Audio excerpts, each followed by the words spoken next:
Dr. Hazard may have killed up to 40 people with their treatments of fasting in Olalla, Washington. And finally, this nurse comes to save these two daughters who were there. One of them has passed away.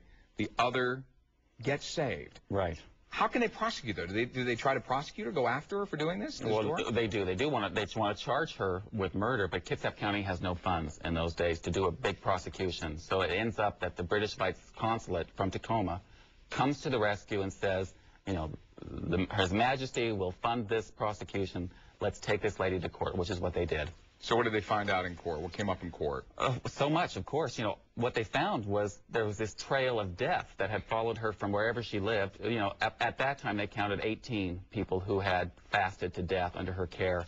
And in the end, to make the long story short... Well, how big was this thing? I mean, how many... Huge. This hit the papers everywhere? Right. This was a worldwide sensation. It's funny. I mean, today it would be...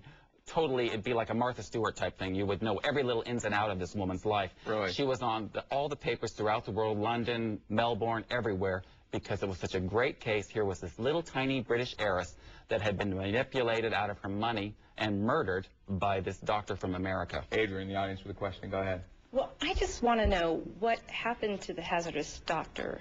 Hazard. You want her to pay, don't you? You want her to go to prison, don't you? So what was the verdict in this trial? She did actually get convicted. She got convicted of manslaughter. And she served, get this, her sentence was 2 to 20 years. She was sent to Walla Walla, which is where women went in those days. She was the only woman in prison in Walla Walla back then.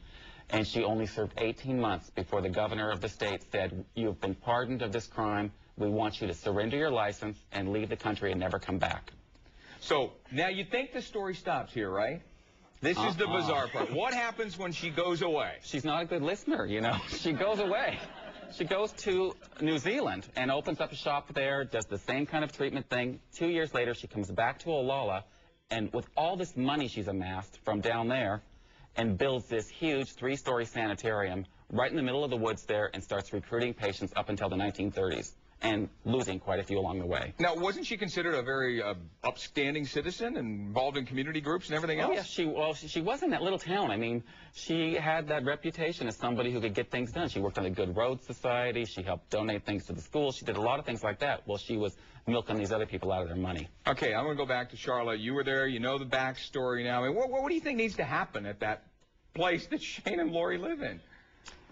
It'd be nice to find a way to release these spirits. I'm hoping that we will be able to go back and do maybe a closure for them. What do you mean by closure? What? Help these spirits move on so that, you know, I feel they're trapped. I feel they don't know they're able to move on, and hopefully we'll find a way to help them move on. It'd be horrible to live eternity like that. So Greg, having help done... me and let us, you know, dig us up. Yeah, having done the research, Greg, what do you think they'd find if we actually dug around the house down there, dug up the basement? Yeah, I absolutely believe there are bodies buried in that basement. I always have thought that there were some victims who were either disposed of in the ravine. There's a 70-foot drop ravine right next to the house.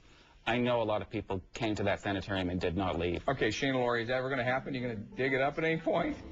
Who knows what the future holds? I mean, honestly, we're taking our family and moving on to a new house, but you know, that's right. But I think the legend of Starvation Heights will always be there. Thanks for sharing the story, and thanks to the paranormal team and you, Greg, for being there. All right, we'll be right back.